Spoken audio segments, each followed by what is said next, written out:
Hello అండి. ఈరోజు ఈ వీడియోలో గురుమూర్తి అనే కిరాతకుడు గురించి మాట్లాడదాం అనుకుంటున్నాను. ఇతను తన భార్యను ఎంత కిరాతకంగా చంపాడు, ఏం చేశాడు అనేది ఈ వీడియోలో మొత్తం క్లియర్‌గా చెప్తాను.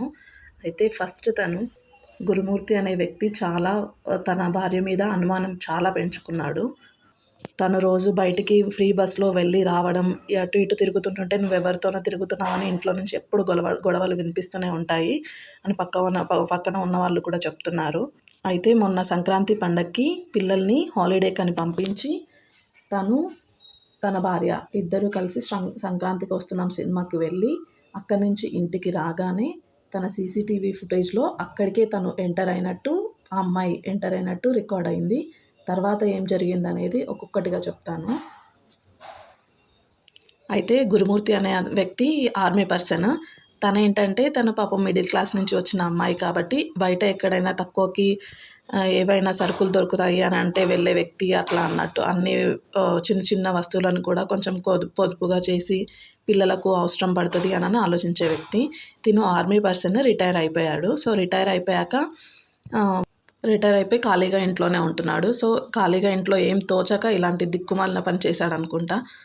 అయితే తను ఆర్మీలో వర్క్ చేస్తాడు కాబట్టి వాళ్ళకు కల్తీ లేని మందు, కల్తీ లేని సామాన్లు అన్నీ ఇట్లా సికింద్రాబాద్ ఆ ఏరియాలలో ఆర్మీకి సంబంధించిన సరుకులది దుకాణం ఉంటుంది. దాంట్లో తను అన్నీ తీసుకొని రావడానికని పాపం తను ఏమీ తెలీదు కాబట్టి ఫ్రీ బస్‌లో వెళ్ళి తీసుకొని సామాన్లు తీసుకొని రావడం ఇలాంటివన్నీ చేస్తుంటుంటే తనని ఎప్పుడు పాపం అనుమానిస్తూనే ఉండేవాడు.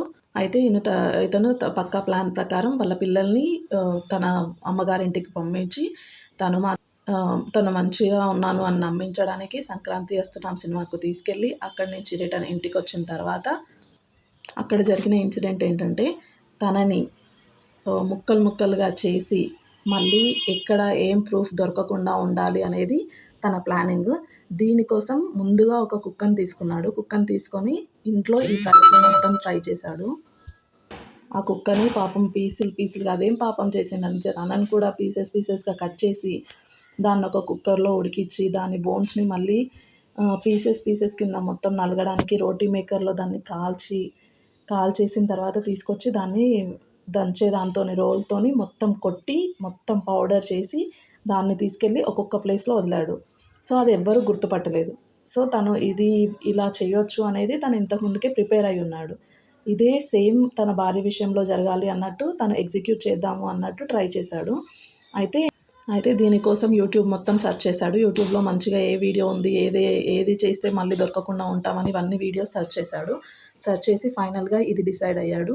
అండ్ తను ఇంట్లోకి రాగానే తనను ఫస్ట్ గోడకు కొట్టి చంపేసిన తర్వాత తనని అందులోకి తన బాడీ నుంచి మాంసపు ముద్దలు, బోన్స్ 2 సెపరేట్ చేసి ఆ మాంసపు ముద్దలను ఫస్ట్ ఉడకబెట్టి, ఆ ఉడకబెట్టిన వాటిని మళ్ళీ తీసుకెళ్ళి బయట ఎండబెట్టి, ఆ ఎండబెట్టడం అయిపోయిన తర్వాత వాటిని తీసుకొచ్చి మళ్ళీ పొడి చేసి అదొకటి సెపరేట్ కవర్‌లో ఏసి, మళ్ళీ బోన్స్ అన్నీ ఉన్నాయి కదా! ఈ బోన్స్ నార్మల్‌గా నలగవు. సో, వీటిని మళ్ళీ బాయిల్ చేసి, వాటిని కాల్చి, అవి కూడా మెత్తగా అయ్యాక అవి కూడా తీసుకొచ్చి మళ్ళీ దంచి పౌడర్ చేసి ఇట్లా తన మొత్తం బాడీని పార్ట్‌లుగా అసలు చెప్పడానికే ఎలాగో ఉందండి. నిజంగా లిటరల్లీ ఎలా చంపుతారో మనుషులనేవాళ్ళు ఇంత కిరాతకంగా ఉంటారనని ఇదే ఫస్ట్ టైం చూడడము.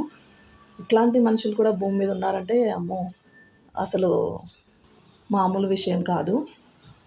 అయినా జంతువులు ఇంకా చాలా బెటర్ అండి మనుషుల కన్నా. ఇంత కిరాతకంగా చేసేవాళ్ళు గురించి మాట్లాడడానికి కూడా మాటలు రాట్లేదసలు. తర్వాత తను పీస్ అయిన తర్వాత ఒక్కొక్కటి పొడిగా చేసి అన్నీ 4 కవర్లలో ఒక్కొక్క కవర్ అన్నీ ఫిల్ చేసి ఆ 4 కవర్స్‌లో ఫిల్ చేసిన తర్వాత తను ఏమీ తెలియనట్టు ఒక 2 డేస్ ఆగాడు అట్లానే. ఆగి ఈ ప్రాసెస్ అంతా యాక్చువల్‌గా 15తో, 16తో జరిగింది తన మర్డర్. జరిగాక ఇన్ని డేస్ తర్వాత ఎందుకు బయటకొచ్చింది అంటే ఈ 14థ్ తర్వాత 16థ్ వరకి చూసి అవన్నీ ప్రాసెస్ 5, 6 డేస్ ఈ ప్రాసెస్ అంతా చేసి ప్రాసెస్ తర్వాత పోలీసుల వాళ్ళ మమ్మీకి కాల్ చేసి మీ అమ్మాయి గురించి చెప్పాను కదా! మీరంతా తిరుగుబోతులు. మీరిట్లాంటి వాళ్ళని చెప్పాను గదా! మీ అమ్మాయి ఎవరితోనో లేచిపోయింది. అందుకే నేనిలా కొడుతుండే ఇంతకు ముందుకు అని చెప్పాడు. సారీ. చెప్పిన తర్వాత అయితే ఎంతైనా తన మమ్మీ కదా! తను చాలా సమర్థించింది తినను. తను నా కూతురు అలా చేసే మనిషి కాదు. 2 రోజుల నుంచి కనిపించట్లేదు అనంటే తనకేమైనా యాక్సిడెంట్ అయిందో, ఏదైనా పడరాని చోట పడిందో, ఏదైనా అయిందేమో బ్యాడ్ అనని ఆలోచించొచ్చు కదా! ఎవరితోనో లేచిపోయిందని ఎలా చెప్తావు నువ్వు? మనం ఫస్ట్ ఎళ్లి పోలీస్‌లోకి కంప్లెయింట్ ఇద్దాము. కంప్లెయింట్ ఇచ్చిన తర్వాత దాని గురించి మాట్లాడదాము అని తను చెప్తుందనమాట.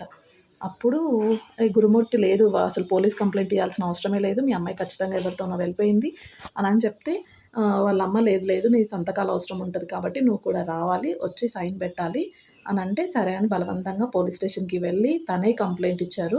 వాళ్ళ అమ్మనేమో ఎక్కడో మిస్ అయింది అని చెప్పింది. కానీ ఈయన గురుమూర్తి మాత్రం లేదండి వేరే వాళ్ళతో లేచిపోయింది. తనిక్కడ లేదు అని చెప్పారు. అయితే ఇది చెప్పిన తర్వాత పోలీసులు రంగంలోకి దిగడం స్టార్ట్ చేశారు. వాళ్ళు అక్కడి నుంచి వెళ్ళి ఫస్ట్ ఇరుగు పొరుగు వాళ్ళని ఎంక్వైరీ చేశారు. వీళ్ళంతా బానే ఉంటారా? వీళ్ళది ఎప్పుడైనా ఏమైనా ప్రాబ్లమ్ అయిందా అని అడిగితే, లేదండి వాళ్ళెప్పుడు కలిసుండరు. వాళ్ళ ఇంట్లో నుంచి ఎప్పుడు గొడవలు వినిపిస్తూనే ఉంటాయి. ఏడుస్తూనే ఉంటారు. ఎప్పుడూ సౌండే వినిపిస్తుంది అని చెప్పారు. సో, దీంతో వాళ్ళకి డౌటొచ్చింది. డౌటొచ్చి ఫస్ట్ వాళ్ళ వీళ్ళ గురుమూర్తి వాళ్ళ ఇంటి ముందట ఉన్న సీసీ ఫుటేజ్‌ని చెక్ చేయడంతో అక్కడ తను ఇంట్లోకి వెళ్ళినట్టు మాత్రమే రికార్డ్ అయింది. తిను మాత్రం బయటకు అటు ఇటు తిరగడం రికార్డ్ అయింది. తను మళ్ళీ ఇంట్లో నుంచి బయటకు రావడం రికార్డ్ అవ్వలేదు.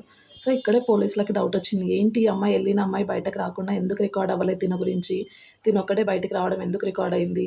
అండ్ ఆ బ్లాక్ కవర్స్ తీసుకొని బయటకు వెళ్తూ ఎక్కడెక్కడో పడేస్తూ వచ్చాడు. అక్కడ దగ్గరలో ఉన్న చెరువులల్లో, కొన్ని మ్యాన్ హోల్స్‌లలో అలా అలా పడేస్తే తనకేమి ఆధారాలు ఉండవనని ఒక్కొక్క దగ్గర దాన్ని వదిలేసి వచ్చాడు. సో, ఆ రికార్డ్ అది సీసీ రికార్డ్‌లో రికార్డ్ అవ్వడంతో పోలీసులు గట్టిగా అడగడంతో తనే ఒప్పుకున్నాడు. నేనే ఇది హత్య చేశాను అని. తను హత్య చేశాడని ఒప్పుకున్నా కానీ ఇప్పుడు ప్రెజెంట్ తనకి శిక్ష పడేలా లేదు. కానీ ఇది మాత్రం చాలా బాధాకరం. ఎలా అయినా శిక్ష పడాలని దేవుడిని గట్టిగా కోరుకుంటున్నాను. అయితే తను హత్య చేశాడని తను ఒప్పుకున్నాడు. కానీ ఆ టైంలో రికార్డ్ చేసినవేం లేవు.